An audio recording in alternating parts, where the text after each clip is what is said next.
누가복음 5장 12절부터 16절까지 한 목소리로 읽겠습니다. 시작.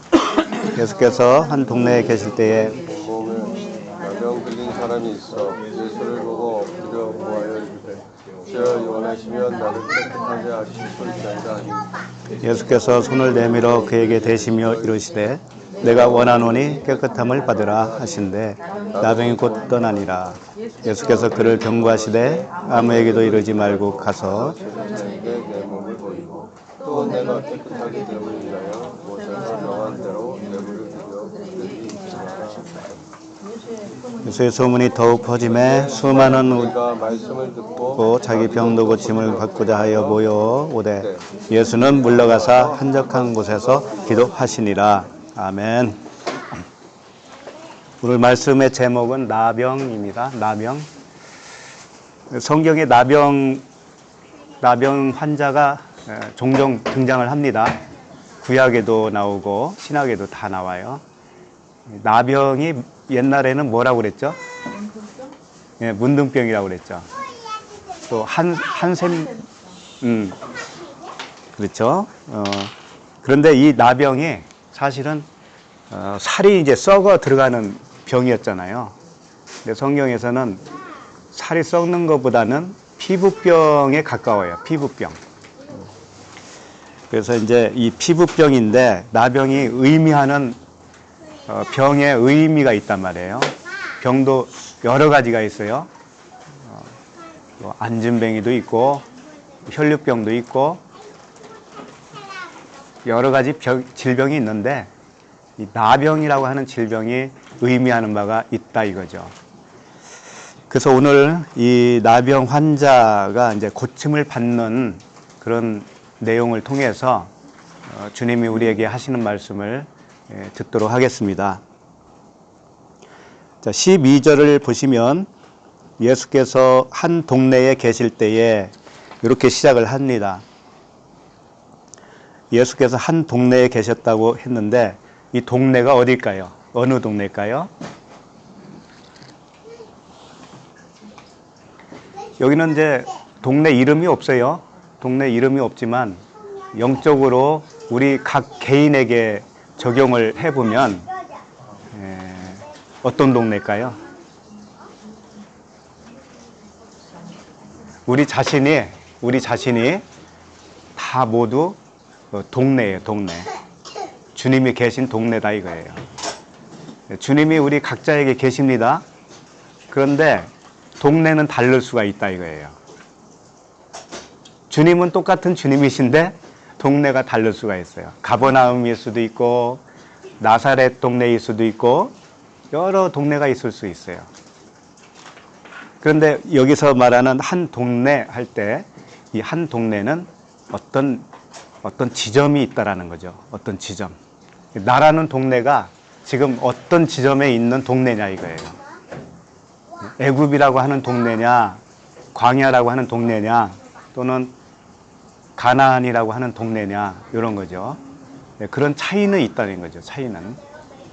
차이는 있는데 결국은 어느 동네로 이끌려고 할까요? 주님이 가나안이죠. 가나안. 네, 가나안이죠. 네. 근데 오늘 한 동네인데 여기가 어느 지점이냐면은 이 본문에서는 가버나움에 속해요. 가버나움에 속하는데 두 번째 가버나움에 속해요. 근데 누가복음에서 조금 더 가다 보면 한 7장 정도 가다 보면 가버나움이 등장을 합니다. 두 번째 가버나움이 등장을 해요. 그런데 여기서는 가버나움이라고 안 하고 그냥 한 동네라고 했지만 의미상 그렇다 이거예요. 의미상 가버나움에 두 번째 들어가는 그런 의미로 주어지고 있어요. 첫 번째는 귀신을 내쫓는 그런 사역을 하셨죠. 그 다음에 두 번째는 뭐예요? 병자를 고치는 거잖아요. 병자를 고치는 사역인데 이제 오늘 나병 환자를 고치는 이 내용을 통해서 주님이 우리에게 어떤 말씀을 하신다 이거죠.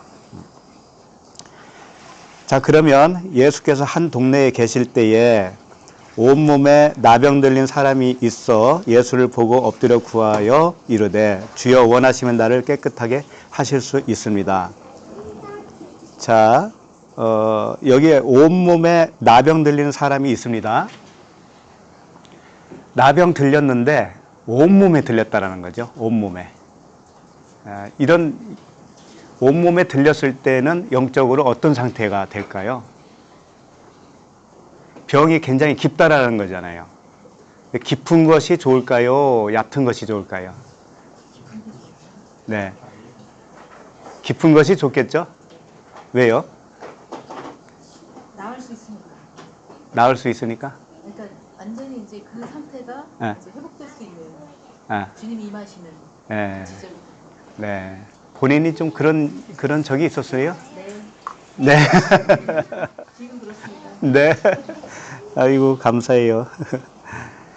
여기 보면 온몸에 나병 들린 사람이라고 합니다. 사람. 이 사람을 보통은 이제 안드로포스라고 명칭을 사용하는데 여기서는 안드로포스가 아니에요. 뭐라고 돼 있어요? 아내를. 아네르라고 돼 있죠. 예. 아네르는 뭐예요? 뜻이? 아내를 사랑하다. 그 안에? 아니, 아내를 사랑하다. 남자가 사랑해야 돼. 아, 그래요. 아네르는 남편이라고도 하고요. 남자라고 합니다.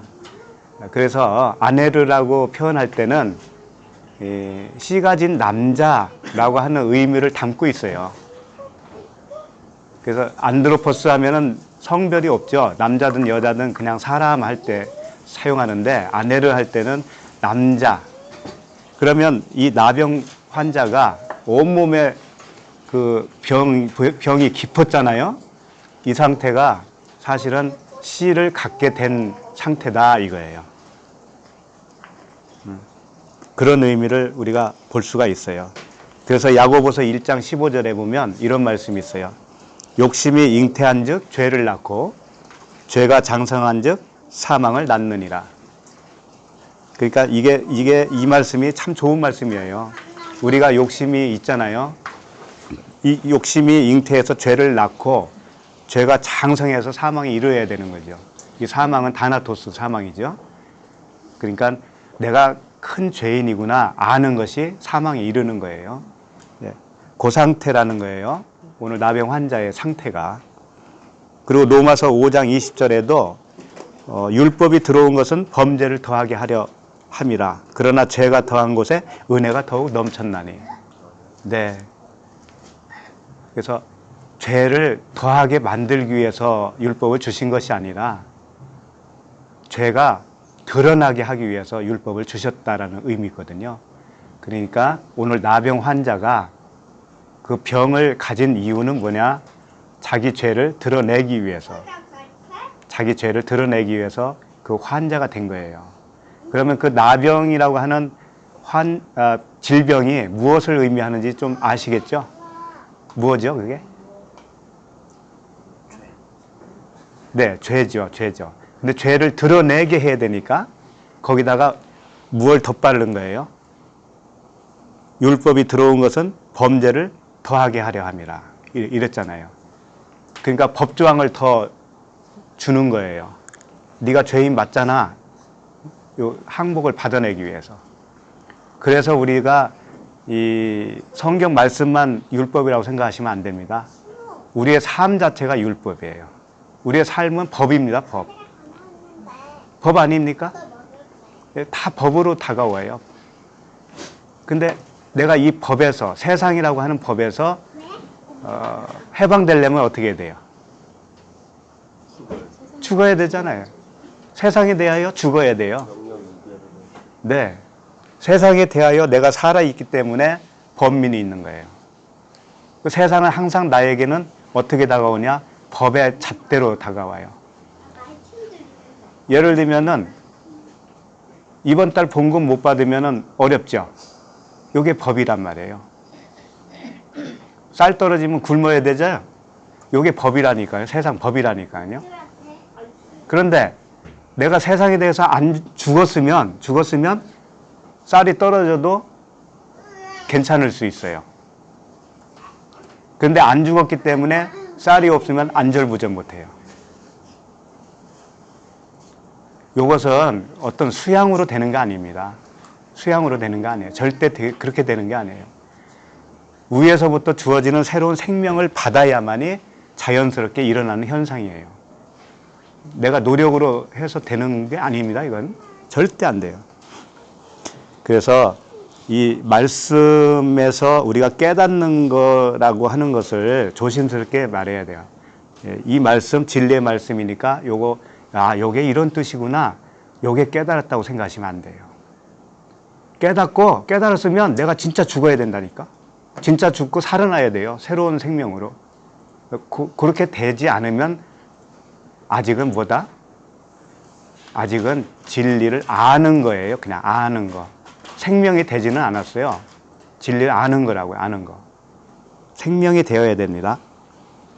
그래서 나병이라고 하는 단어 자체가 히브리어로 보면은 차라트라고 되어 있고요. 헬라어로는 레프라 이렇게 되어 있어요. 그래서 이게 문둥병인데 비늘 있죠? 비늘. 물고기 비늘. 비늘이 있고 피부가 있잖아요. 그래서 이게 이 나병이 뭐냐면은 피부병에서 왔어요. 피부병. 그리고 비늘이라고 하는 그런 단어에서 왔어요. 그러면 비늘, 피부병 이게 무엇을 의미하느냐 이거예요. 구약에 보면 물고기에 대해서 정한 동물, 부정한 동물을 규정한 부분이 있습니다. 거기에 부정한 동물은 어떤 동물이었죠? 그렇죠. 비늘이 없는 거. 정한 동물은 진눈더미와 비늘이 있는 동물, 물고기예요. 그러면 이 비늘이 무엇을 의미할까? 이 비늘은 갑옷이라고 그래요. 갑옷. 그 원어를 검색해 보시면 나오겠지만 비늘은 하나의 갑옷을 의미하고 있습니다. 상징을 하고 있어요. 그래서 이런 말씀이 있습니다. 로마서 13장 12절에 보면 밤이 깊고 낮이 가까웠으니 그러므로 우리가 어둠의 일을 벗고 빛의 갑옷을 입자. 이런 말이 있죠. 어둠의 일을 벗는 것은 뭐냐면 율법의 행위를 벗는 거예요. 세상을 벗는 거예요. 육신을 벗는 겁니다. 빛의 갑옷을 입는 건 뭐예요? 그리스도라고 하는 그리스도의 옷을 입는 거죠. 그러니까 그리스도의 옷이 뭐냐? 물고기로 말하면 비늘이다 이거예요. 비늘. 그럼 나병 환자는 어떤 상태냐? 이 비늘이 병 걸린 거죠. 비늘이. 그러니까 진리라고 하는 이 갑옷이 병들었어요. 병들었어요. 어떻게 병들었냐면 율법의 행위 아래에 병들어 있다 이거죠. 우리가 육신에 속한 자로 병들어 있다 이거죠. 베드로전서 4장 1절에도 비슷한 말씀을 하고 있습니다. 그리스도께서 이미 육체의 고난을 받으셨으니 너희도 같은 마음으로 갑옷을 삼으라. 자, 이 갑옷이 어떤 마음이라고요? 그리스도께서 고난받았던 그 마음. 그리스도께서 십자가에 그 사랑을 우리에게 주셨는데 그 사랑의 마음을 입어라 이거죠. 이게 갑옷이라는 거죠. 그래서 갑옷을 삼으라. 이는 육체의 고난을 받은 자는 죄를 그쳤음이니라. 육체의 고난을 받은 자는 죄를 그쳤다. 육체의 고난이 뭐예요? 십자가에서 죽는 거죠. 그렇게 죽어야 죄가 그친다 이거죠. 그래서 이제 이 나병 환자에 대한 규정이 있습니다. 레위기에 보면, 구약에 보면. 그래서 그 부분을 좀 보고 정말 나병이라는 게 어떤 의미로 주어졌는지 좀 더 상세히 좀 봤으면 좋겠습니다. 레위기 13장 9절이에요.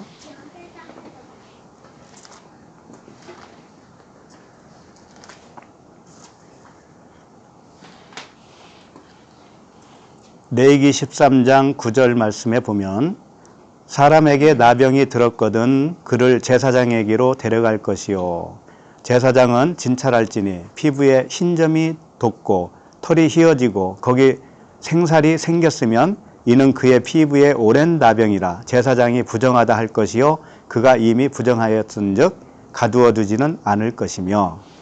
자, 여기까지 일단 보시면 나병이 들으면 제사장에게로 가라 이거죠. 거기서 이제 판결을 받아야 돼요.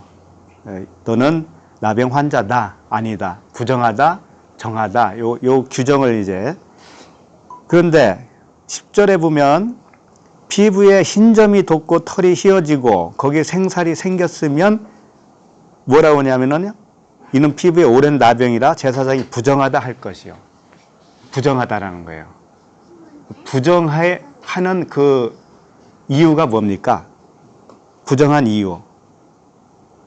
피부에 흰 점이 돋고 털이 휘어지고 거기에 생살이 생겼으면이잖아요.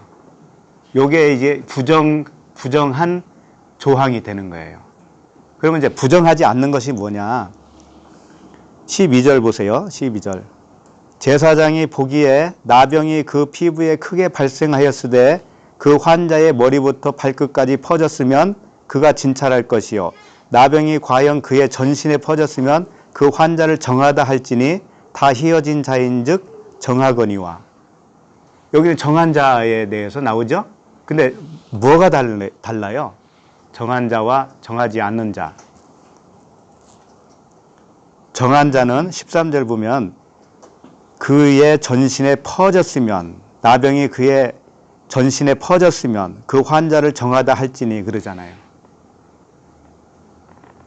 그러니까 오늘 누가복음에 나병 환자가 온몸에 어떻게 됐다고 그래요? 온몸에 퍼졌다고 하잖아요. 온몸에. 나병이 온몸에. 그러면 그 사람은 정한 거예요? 부정한 거예요? 정하다는 거예요. 그게. 온전히 죄인으로 발각됐다 이거예요. 온전히 내가 죄덩어리구나. 내가 율법의 괴수로 살았구나. 세상 임금으로 살았구나. 이것이 발각된 거예요. 발각된 거. 다 드러난 거예요. 드러나면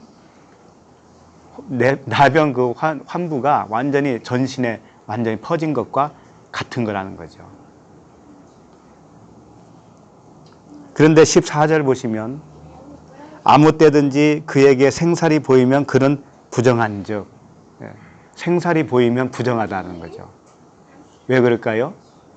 생살은 뭐냐? 우리의 육신의 생각이죠. 육신의 생각, 육신의 정력, 안목의 정력, 이생의 자랑이 생살이에요. 생살.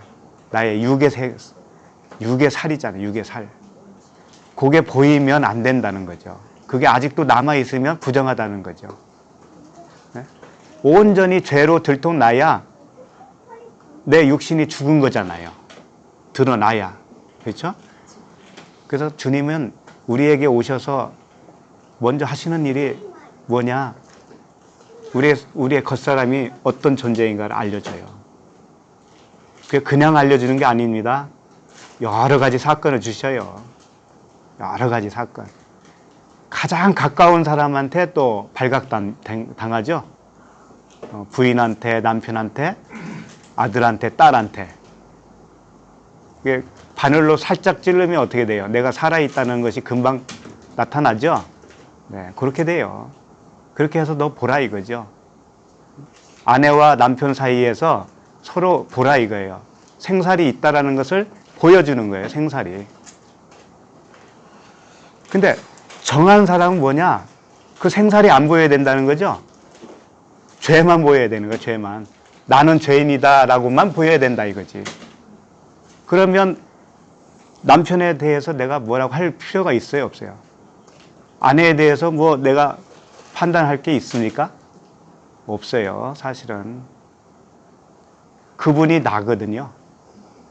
그분이 나예요. 가시노를 하고 있는 그분이 바로 나예요. 내가 그러고 있거든요.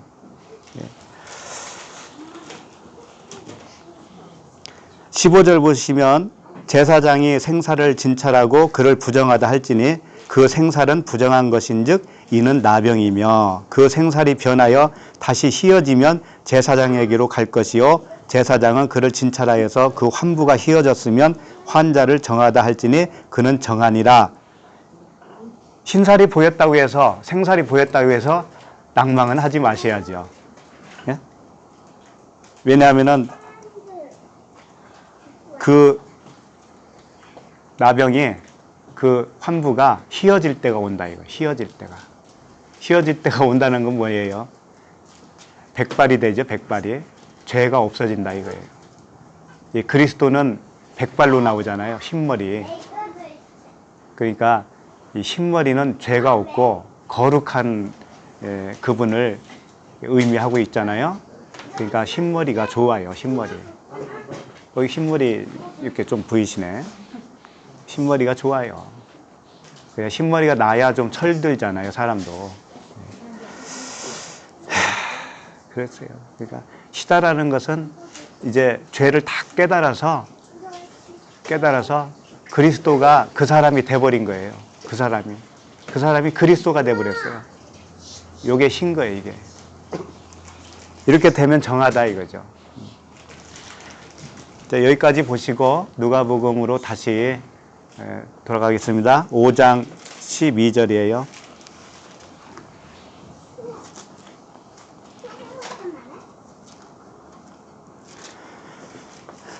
누가복음 5장 12절. 예수께서 한 동네에 계실 때에 온몸에 나병 들린 사람이 있어 예수를 보고 엎드려 구하여 이르되. 자, 이 예수를 봤다라는 것은 이제 드디어 하나님을 볼 수 있는 눈이 열렸다 이겁니다. 하나님은 먼저 우리에게 들어오시죠. 먼저. 우리가 요청해서 온 게 아니거든요, 사실은. 그러니까 예수께서 한 동네에 계실 때 그랬으니까 예수님이 먼저 계셔야 돼요. 계셨는데 이 환자가 정한 환자가 됐잖아요. 이제 깊을 대로 깊어서. 그 정도 됐을 때 예수를 보는 거예요. 주님을 보는 거죠. 보면 뭐 하느냐? 엎드려 구하는 거예요. 엎드려 구한다. 엎드려 구한다는 뜻이 뭐냐면요. 엎드려가 이제 피토라고 하는 단어예요. 피토. 이게 뭐 쓰러졌다, 내던지다 이런 뜻입니다. 그런데 가장 중요한 의미가 있어요. 이 건물이 붕괴되는 거예요. 붕괴된다는 의미를 가지고 있어요. 그러니까 이게 무슨 말이냐? 엎드렸다라는 것은 그냥 예수님을 보고 예의상 엎드렸다는 그런 의미가 아니에요. 주님을 발견하는 즉시 자기가 붕괴됐다는 거예요. 붕괴됐다. 겉성전이 붕괴됐어요. 자기가 스스로 지었던 그 육체의 정욕이 와르르 무너지는 거죠. 율법의 행위로 모래 위에 지었던 그 건축물이, 그 성전이 와르르 무너졌다 이거예요. 이게 이제 엎드렸다 이렇게 표현한 것 뿐이죠. 그렇게 엎드리면서 구한 게 뭐냐? 주여 원하시면 나를 깨끗하게 하실 수 있나이다. 주님이 원하셔야 되죠. 주님이 원하셔야. 주님이 원하시면 나를 깨끗하게 하실 수 있다 이거죠. 그 의미는 주님이 원하신다라는 것을 알았다라는 거예요. 주님이 원하시는 것을 알았어요. 우리도 다 그렇게 알고 있잖아요. 그렇게 알고 있기 때문에 구하고 있죠. 주여, 주님이 이제 원하시면 깨끗하게 할 수 있습니다. 그래서 먼저 주님이 이 동네에 오시는 것이고 나병이 깊어져야 주님을 바라볼 수 있게 되는 것이고 바라보는 순간 자신이 붕괴되는 거예요. 자신은 붕괴돼요. 그리고 새로운 성전으로 지어달라고 요청할 수가 있는 것이죠. 우리는 다 영적으로 그런 방향으로 가고 있습니다. 주님이 우리를 그렇게 이끌고 계셔요. 내가 입술로 고백을 안 한다 할지라도 내 마음은 이미 그렇게 달려가고 있죠. 우리 13절을 보시겠습니다. 예수께서 불쌍히 여기사 맞나요? 13절 예수께서 손을 내밀어. 손을 내밀어죠? 예. 제가 이제 여기 마가복음 거 적어 와서 그러는데 마가복음 1장 41절에도 요 본문하고 똑같은 말씀이 있어요. 근데 거기에 보면 불쌍히 여기사라고 하는 말씀이 덧붙여 있어요. 여기는 빠져 있지만, 그러니까 예수께서 손을 그냥 내민 것이 아니고 불쌍히 여겨서, 우리를 불쌍히 여겨서, 민망히 여겨서, 긍휼히 여기셔서 우리에게 손을 대신다 이거예요. 손을 내밀어 그에게 대시며 이르시되 내가 원하노니 깨끗함을 받으라 하신데 나병이 곧 떠나니라. 여기서도 주님이 내가 원한다고 그러잖아요. 주님이 원하신다고 그러잖아요. 그러니까 주님이 원해서 고쳐주는 것이지 네가 요청해서 내가 고쳐주는 게 아니다 라고 하는 거예요. 네가 기도했기 때문에 내가 기도대로 움직이는 줄 아냐? 그게 아니다 이거예요. 주님이 원했다 이거, 먼저 원했다. 그런데 그 원하는 마음을 우리에게 넣어주시니까 나도 똑같이 요청을 하게 되는 것이죠. 여기 보면 주께서 손을 내밀어 이렇게 표현을 했습니다. 내밀었다는 것은 권능의 손으로 만져주셨다는 거예요. 주님이 우리를 안수하면 어떻게 될까요? 우리의 죄를 주님이 가져가셔요. 고치는 방법이 이렇게 되는 거예요. 우리는 그냥 예수님의 이름으로 떠나가라 하면 병이 떠나갈 것 같잖아요. 근데 그렇게 떠나가는 게 아니에요. 그 병이 가면은 어디론가 가야 돼요. 가는 곳이 있다고요. 그 병이 어디로 가느냐? 예수님의 육체로 가는 거예요. 예수님이 그 육체를 가져가셔요. 질병을. 그래서 그걸 짊어지시고 십자가로 가시는 거죠. 질병이라는 그렇게 해야 떠나가는 거예요. 그러니까 주님이 손을 대셨다라는 것은 이 나병 환자의 질병이 주님에게 옮겨간 거예요. 주님이 옮겨간 거예요. 주님이 대신 짊어지는 거죠. 그렇지 않으면 이 병이 해결될 길이 없어요.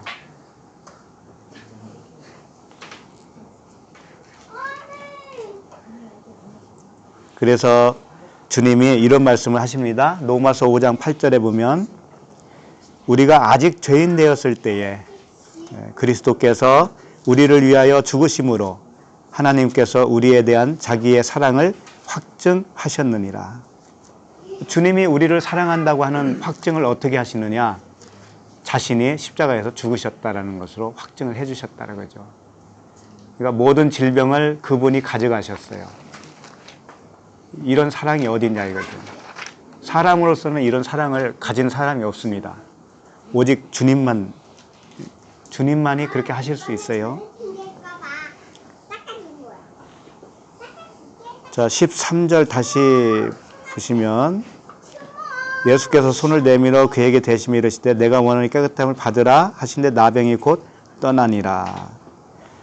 여기서 이제 주목하고 싶은 단어가 있어서 그래요.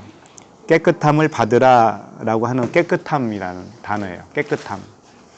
깨끗함이라고 하는 단어가 카다리조라고 되어 있습니다. 카다리조. 카다리조가 의미가 뭐라고 되어 있어요? 거기에?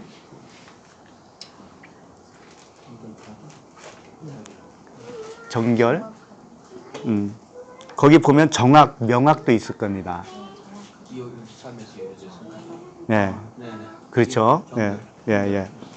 이게 이제 구별되고 깨끗하게 정결하게 씻고 하는 의미가 다 있습니다. 있는데, 우리가 이제 말씀이 깨끗해진다는 말씀이거든요. 나병이라는 것이 사실은 율법을 얘기하는 거니까, 율법이 무엇로 되는 거냐? 복음으로 되는 거죠. 진리로.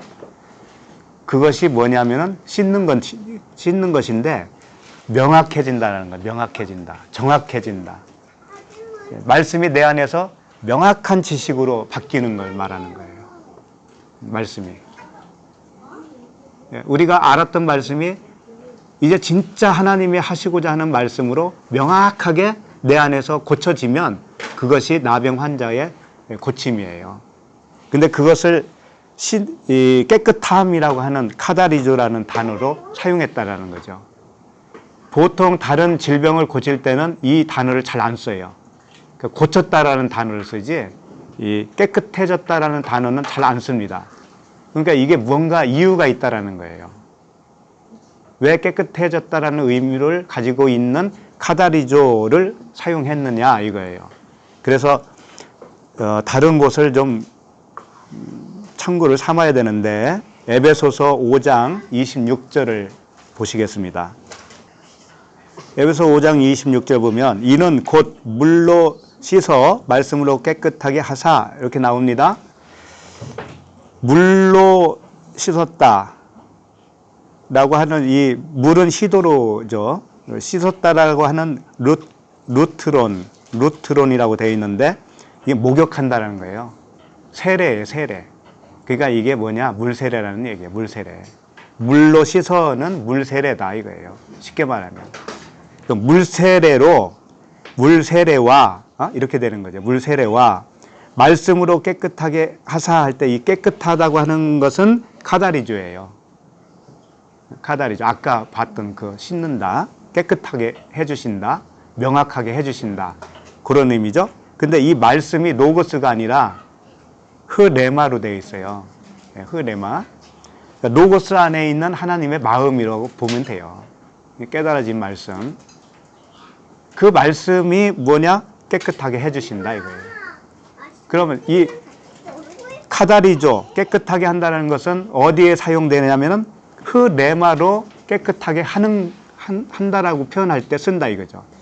근데 요 전에는 무슨 말씀이 먼저 나오냐면 물로 씻어가 먼저 나오죠. 그러니까 물 세례가 먼저 나오고 그 다음에 불 세례다 이런 얘기예요. 성령 세례다 이거죠. 그러니까 나병이 깨끗함을 받는 사건은 어떤 세례가요? 불 세례에 해당되는 것이죠. 성령 세례. 그건 뭐냐? 말씀이 고쳐지는 거예요. 말씀이 깨끗하게 되는 거예요. 에베소 5장 26절 보고 있습니다. 말씀으로 깨끗하게 하사 어떻게 된다고 그래요? 거룩하게 하시고. 이렇게 되어야 이 두 가지가 다 완성이 되어야 거룩한 백성이 된다 이거죠. 거룩한 백성이 된다. 하기야죠. 거룩하다. 거룩하고 성별되다. 또 봉헌된다는 뜻도 있어요. 봉헌. 내가 하나님 앞에 하나님께 11조를 드리는 거예요. 내 몸으로 하나님께 11조를 봉헌으로 드려요. 이것이 뭐냐? 거룩이다 이거예요. 근데 그렇게 되기까지는 어떻게 되느냐? 두 단계가 있다 이거죠. 물세례와 불세례가 있다. 그러니까 우리는 구원은 이미 받았지만은요, 이 여정이 남아있어요. 여정이. 거룩하게 되어지는 여정이 남아있어요. 요걸 모르면 참 넘어지기도 쉽고요. 넘어졌을 때 너무 좌절하기도 쉬워요. 근데 이 과정은 순탄하지가 않아요. 사실은. 긴 여정이기 때문에.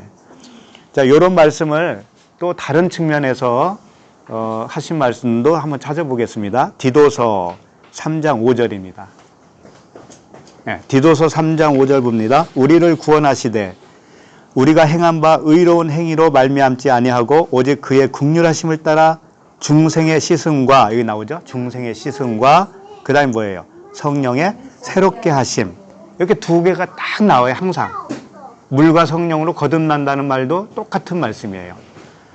그러니까 우리가 의로운 행위로 말미암지 않고 하나님의 긍휼하심으로 구원을 받았는데 그것이 중생의 씻음이 먼저다 이거죠. 중생의 씻음. 씻음이 아까 루트룬이라고 하는 단어인데 목욕하다, 뭐 세례다. 물세례를 말하는 거죠. 그러니까 물세례는 뭐냐? 중생인데 이것은 태어남이에요. 태어남.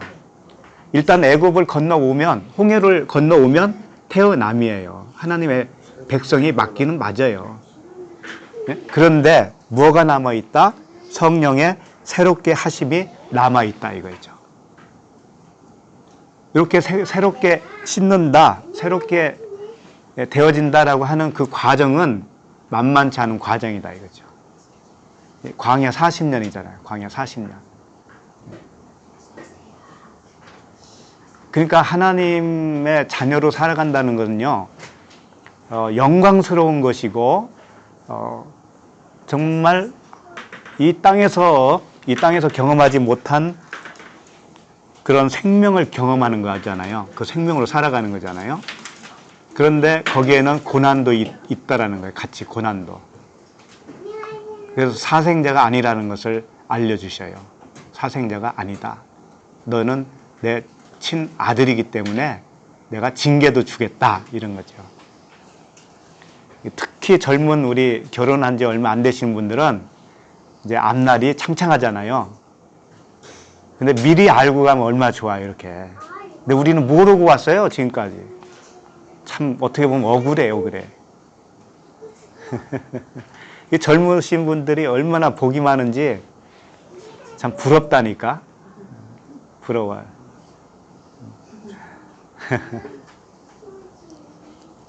복받은 가정이야. 그래서 우리가 이 과정이 있다는 것을 간과하지 마시고, 가다가 넘어질 때도 있어요. 좌절에 빠지지 마시고, 주님이 업그레이드 하려고 그러시는구나, 그렇게 하시면 돼. 당금질을 또 하시는구나. 아니, 어제 당금질 해서 끝난 줄 알았어. 또 며칠 지나니까 당금질을 또 하셔, 이게. 그러니까 그런 것을 자주 하는 이유는 더 강한 쇠를 만들려고 그러는 거예요. 더 강한 연장을 만드는 거죠. 14절로 가겠습니다. 누가복음 5장 14절.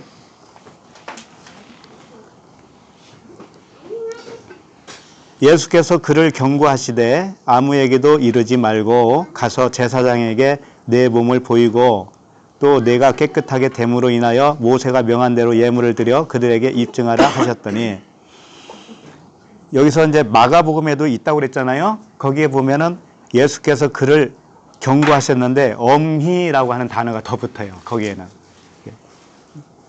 이게 진짜 이건 경고다 이거예요. 내가 하라는 대로만 해야 된다 이거지요.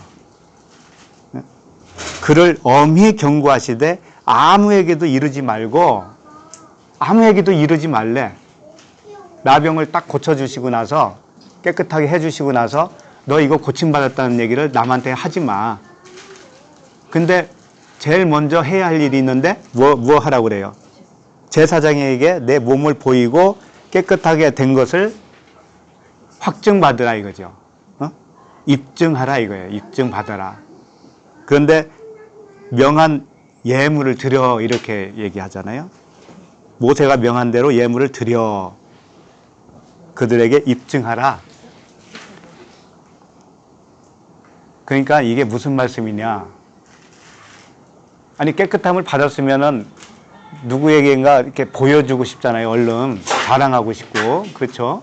근데 왜 그렇게 하지 말라고 그럴까요? 왜? 오늘 중한 질병이 있었는데 오늘 고침을 받았어. 그럼 누군가 막 얘기하고 싶잖아요. 자랑하고 싶고 하나님이 이렇게 해주셨다고. 근데 하지 말라고 그러거든요. 그리고 제사장에 가서 네가 진짜 고쳤는지 안 고쳤는지 입증을 받아오라. 이걸 먼저 하라는 거죠. 그럼 우리 현실적인 이런 생활 속에서는 어떻게 하는 것이 제사장에게 입증을 받는 것이 될까요? 말씀으로 검증만. 말씀으로? 검증을 받는다. 네. 어떤 말씀으로? 이면적인 말씀. 이면적인 말씀으로? 예, 예.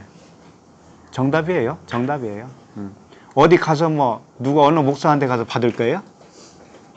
나 제대로 됐는지 좀 검증 좀 해주세요. 이렇게 할 수 있습니까? 그 검증하는 사람이 잘 모를 수도 있잖아요. 그러니까 그렇지만 일단 레위기에 보면은 조항이 있어요. 어떻게 하라는 조항이 있습니다.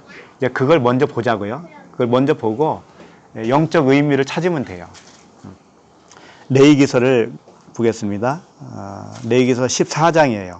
14장 1절 보시면 여호와께서 모세에게 말씀하여 이르시되 나병 환자가 정결하게 되는 날의 규례는 이러하니 곧 그 사람을 제사장에게로 데려갈 것이요.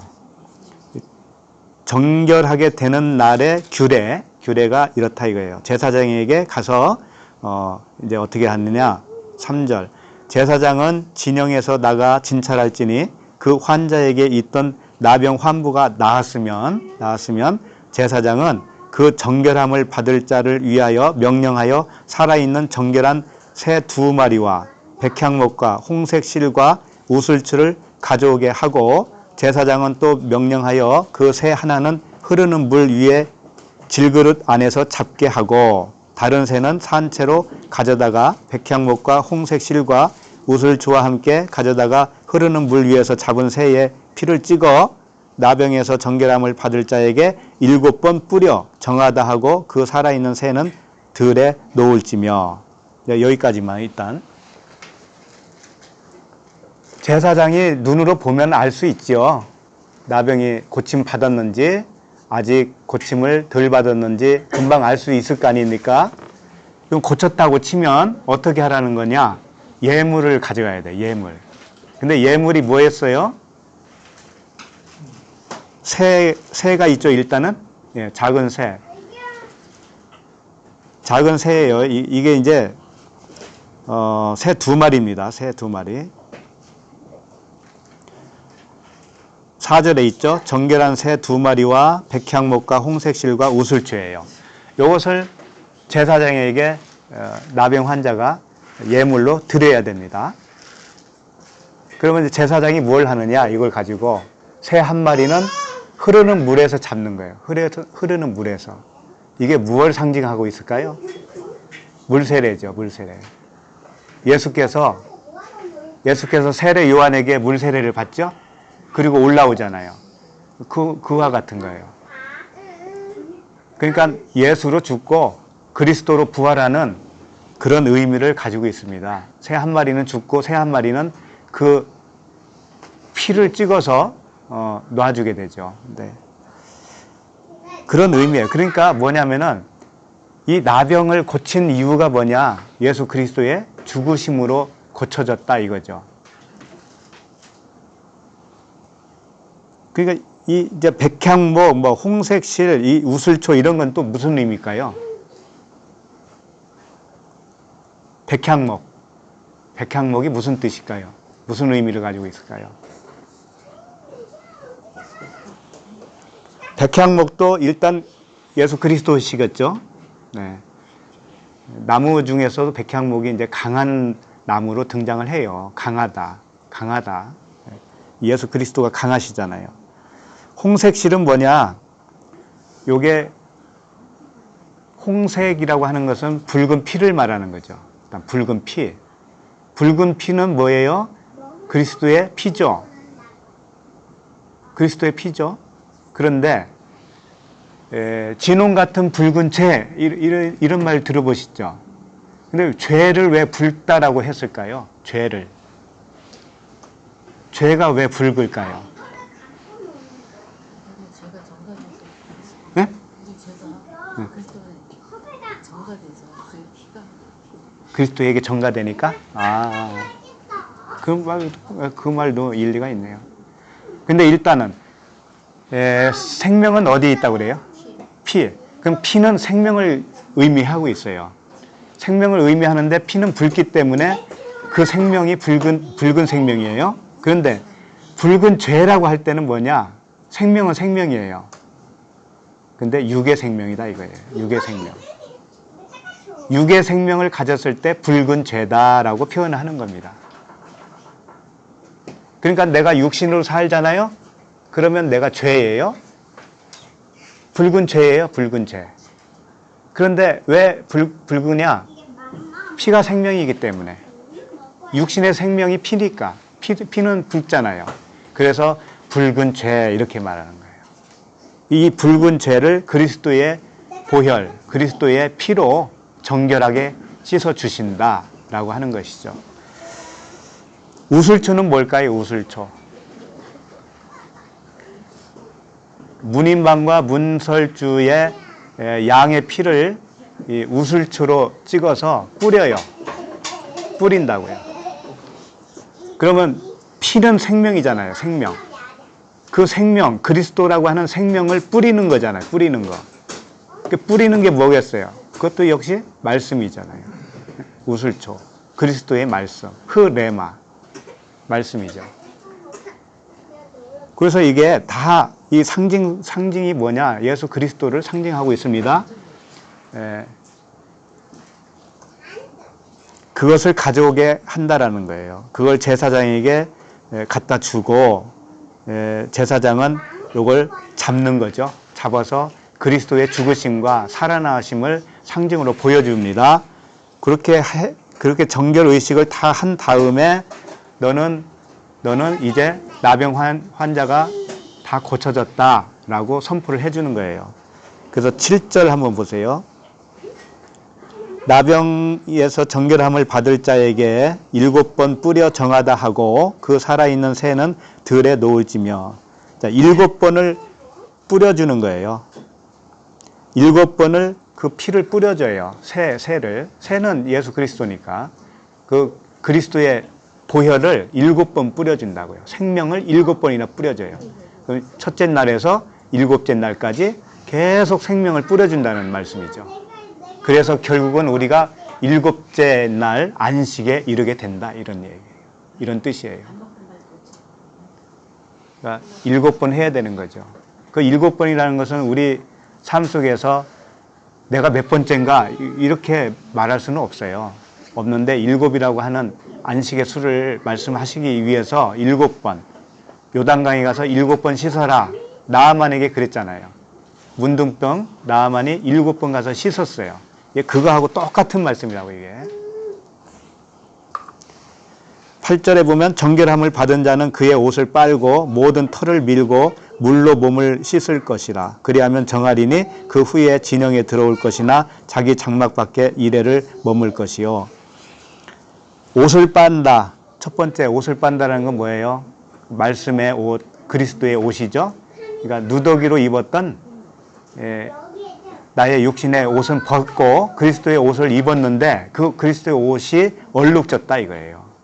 그 그리스도의 옷을 빠는 게 뭐냐면 광야 생활입니다.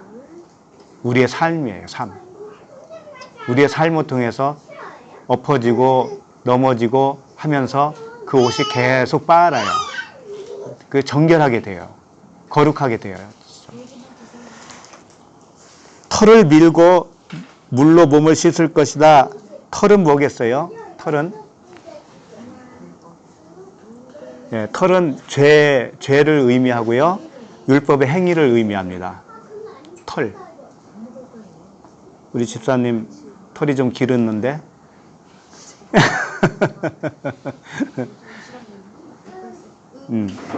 털은 항상 죄, 나의 육적인 죄 또는 뭐예요? 율법의 행위예요. 하나님의 말씀을 언약으로 잡지 못하고 율법의 행위로 열심히 하나님께 나아가려고 몸부림쳤던 우리들이죠. 9절을 보시면, 마지막 9절을 보시면 7째 날에 그는 모든 털을 밀되, 이제 모든 털이에요. 몸에 난 털은 다 밀어야 돼요. 모든 털을 밀되 머리털과 수염과 눈썹을 다 밀고 그의 옷을 빨고 몸을 물에 씻을 것이라. 그리하면 정하리라. 이때 정하다 이거예요. 이때 아까 누가복음에서 다른 사람에게 이야기하지 말고 제사장에게 먼저 가서 그 절차를 밟으라고 그랬잖아요. 그러니까 이걸 말하는 거예요. 머리털 미는 건 뭘까요? 머리털 미는 거.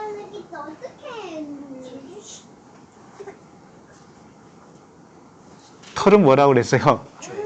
죄죠. 그러니까 머리털이라고 하는 건 내 머리가 바뀌는 거예요. 육신의 머리가 그리스도의 머리로 바뀌는 거라고요. 그래서 엘리사의 머리가 대머리인 거예요. 털이 없잖아요. 또 수염은 뭘까요?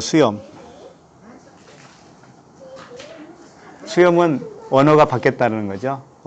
진리의 언어로 바뀌는 거죠. 눈썹은 뭘까요? 안목이 바뀌는 거죠. 안목의 정력이 하나님을 볼 수 있는 진리의 눈으로 바뀌는 겁니다. 이렇게 되어야 정하게 된다 이거예요. 그때부터 이제 말을 하라는 거예요. 그때부터. 그래서 섣불리 이야기를 하지 말아라. 이제 이렇게 말씀을 하신 겁니다. 이제 마지막 누가복음 다시 돌아가세요. 마지막 절을 보시겠습니다. 15, 16 보시겠어요? 누가복음 5장 15절. 예수의 소문이 더욱 퍼짐에 수많은 무리가 말씀도 듣고 자기 병도 고침을 받고자 하여 모여오되 그랬습니다. 14절에서는 제사장에게 가서 너희를 가서 입증을 하라고 그랬죠. 그런데 15절에서는 그렇게 한다는 이야기가 나와야 정상이잖아요. 그런데 그런 말이 없어요. 예수의 소문이 더욱 퍼짐에 수많은 무리가 말씀도 듣고 자기 병도 고침을 받고자 하여 모여오되. 이제 이 고침받은 환자가 어떻게 했다라는 거예요? 소문 냈어요. 소문 냈어. 제사장이 가서 입증을 하라고 했더니 그건 안 하고 소문을 내고 다녔어요. 잘한 거예요? 못한 거예요? 근데 이 소문 낸 것이 뭐냐? 제사장에게 입증받은 내용이에요. 사실은. 예? 소문을 낼 수 있는 입이 됐다는 얘기잖아요. 그것이 바로 입증받은 거라고, 그 자체가. 내 입에서 복음이 나오느냐, 정말 생명을 전해줄 수 있는 말이 나오느냐, 나온다면 그 자체가 입증이 된 거란 말이죠. 그러니까 우리 형제님이 아까 말씀하신 것이 잘 맞았죠. 네. 근데 거기서 중간에 제가 끊으면 미안한데요. 네. 그러니까 여기서 새 2마리와 백항목과 홍색실과 우수초를 갖고 오라는 건 네, 네. 그 물건을 갖고 오라는 게 아니라 네. 내가 나병 걸린 것에서 네, 네. 그거 걸린 거가 통해서 거기서 백항목을 찾고 거기서 또 예수님의 죽으심과 네. 그리고 그 죽으심을 위해 내가 네. 징표를 받는 우슬처럼 내가 뿌려지면 징표를 받는 거를 네. 너가 확인하라는 거죠. 예. 삶으로. 네. 그래서 네. 이게 이 징표를 받는 거가 그냥 끝나는 게 아니라 그것을 통한 삶을 살아감으로 인해서 이 사람은 이게 내 안에서 이루어졌으니까 그 다음에 나오는 건 바깥에 나오는 건 이게 소문 퍼뜨리는 거가 나오는 거죠. 그렇죠, 그렇죠. 예. 예. 잘 말씀해 주셨죠. 근데 이제 잘 생각해 보면 이거예요. 그 질병이 온몸에 퍼졌잖아요. 그때 예수님을 만났고, 그때 예수님께 고쳐달라 요청을 했습니다. 거기까지 오는 과정이 모든 삶이었어요, 사실은. 거기까지 오는데 죄를 발견했잖아요. 그 죄를 어떻게 발견하겠습니까? 삶 속에서 말씀과 함께 부딪혀서 발견되어진 거잖아요. 그러니까 그 절차가 이미 다 왔던 거예요. 절차로 우리가 밟아온 거죠. 근데 그걸 제사장에게 가서 확인받는 어떤 절차를 통해서 우리의 삶을 거기다 투영시키는 거죠. 같은 말씀이에요. 같은 말씀이에요. 자, 그래서 이 마가복음에도 이 병행 구절이 있다고 그랬잖아요. 오늘 15절 보면은 이렇게 짧게 요약이 되어 있습니다. 예수의 소문이 더욱 퍼짐에 수많은 무리가 말씀도 듣고 자기 병도 고침을 받고자 하여 모여오되 이렇게 되어 있는데 이것을 좀 길게 상세하게 기록이 되어 있습니다. 거기를 한번 보겠어요. 마가복음 1장 45절. 자, 마가복음 1장 45절. 그러나 그 사람이 나가서 이 일을 많이 전파하여 널리 퍼지게 하니 그러므로 예수께서 다시는 드러나게 동네에 들어가지 못하시고 이런 말씀이 있죠. 네. 이게 무슨 말이냐? 제사장에게 가서 보이라고 했더니 그 사람이 나가서 이 일을 많이 전파했다라는 거예요. 그러니까 이 말씀은 뭐냐면 제사장에게 가서 자기 병이 나았다라는 것을 입증하는 그 말씀이 입증하라고 하는 의미를 여기서 풀어서 설명해 준 거예요. 그럼 그게 뭐냐? 이 일을 전파하는 것인 거예요. 이 일을 전파하는 것이 곧 제사장에게 가서 입증을 받는 것과 똑같은 말씀이라는 거죠. 그러면 전파가 뭐냐? 전파는 케릭소라고 되어 있는데요. 단어상 이것은 어떤 의미를 가지고 있느냐? 우리 내면에 새기는 걸 말하는 거예요.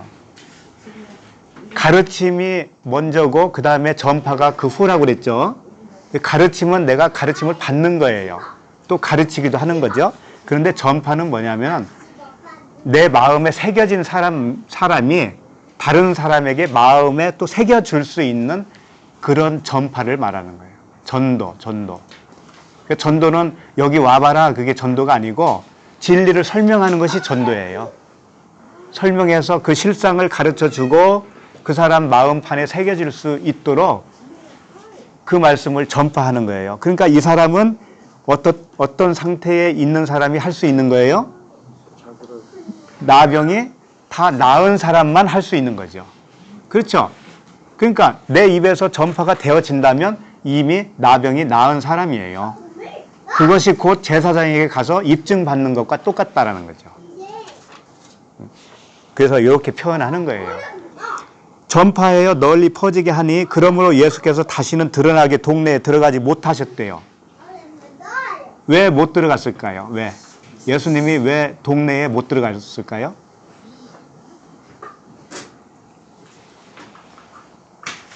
아니 예수님이 병을 고쳐줬다고 전파를 했다는 거예요. 동네방네에 소문을 냈습니다. 그런데 그렇다고 해서 예수님이 그 동네에 못 들어갈 이유가 뭐가 있습니까? 왜 못 들어가는 거죠? 같은데요? 네? 율법으로 그리스도가 아니니까. 그렇죠. 네. 이미 그 질병을 자기 몸에 짊어졌잖아요. 짊어지고 나오셨는데 이 친구는 다 고침 받았단 말이에요. 이제 진리로. 그러니까 더 이상 거기 갈 필요 있어요? 없어요? 없죠. 네, 그래서 그런 거예요. 그래서 예수께서 다시는 드러나게 동네에 들어가지 못하시고 가고 싶어도 못 가는 겁니다. 이제는. 네. 오직 바깥 한적한 곳에 계셨으나 사방에서 사람들이 그에게로 나아오더라. 이 바깥 한적한 곳이라고 그러는데 한적한 에레모스거든요. 광야예요, 광야. 그분은 광야로 다시 나가시는 거예요. 그래서 나병 환자들을 또 고쳐주는 거예요. 광야에서. 그러니까 우리가 나병 환자가 되었었는데 이것을 다 고침을 받으면 어떻게 되냐면 내 안에서 뭐가 떠나냐면 예수가 죽어요. 십자가에서 예수가 죽는다고요. 나도 죽어요, 거기에 같이. 그리고 그리스도로 사는 거죠. 네, 그런 의미죠, 다.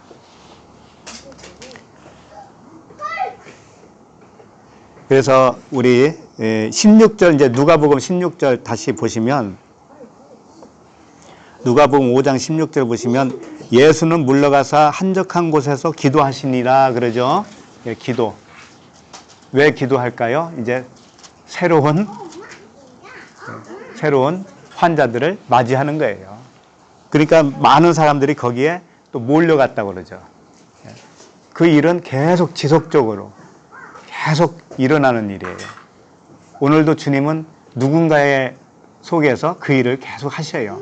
그 질병을 고치시고 예수로는 함께 죽는 거예요. 십자가에서.